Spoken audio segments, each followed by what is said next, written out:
மயிலாடுதுறையில் தேசிய சாலை பாதுகாப்பு மாதத்தை முன்னிட்டு தலைக்கவசம் அணிவதன் அவசியம் குறித்து விழிப்புணர்வு பேரணி. சிவன் வேடம் அணிந்த நபர் இருசக்கர வாகனத்தில் பாதுகாப்பாக செல்வது குறித்து இளைஞர்களுக்கு அறிவுரை. 36வது தேசிய சாலை பாதுகாப்பு மாதம் ஜனவரி மாதம் முழுவதும் கொண்டாடப்படுகிறது.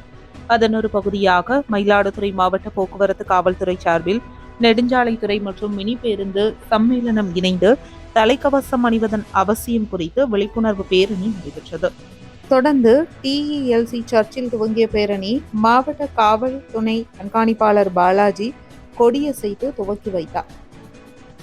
மேலும் விழிப்புணர்வு பதாகைகளை ஏந்தியபடி ஏராளமான முக்கிய வீதிகள் வழியாக பேரணியாக சென்றனர். இறுதியாக புதிய பேருந்து நிலையத்தில் பேரணி நிறைவடைந்த நிலையில் அங்கு சிவன் மற்றும் பார்வதி வேடம் அணிந்து சாலை பாதுகாப்பு மற்றும் தலைக்கவசம் அணிவதன் அவசியத்தை வலியுறுத்தி விழிப்புணர்வு நாடகத்தை அரங்கேற்றினர். மேலும் சிவன் வேடம் அணிந்த நபர் இளைஞர்களுக்கு இருசக்கர வாகனத்தில் பாதுகாப்பாக செல்வது குறித்து அறிவுரைகளை வழங்கினார். பின்னர் யமதர்மன் வேடம் அணிந்த நபர் தத்ரூபமாக நடித்து விழிப்புணர்வை ஏற்படுத்தினார். இந்த நிகழ்வில் வட்டார போக்குவரத்து அலுவலர்கள் மற்றும் கல்லூரி மாணவிகள் உட்பட ஏராளமானோர் கலந்து கொண்டனர்.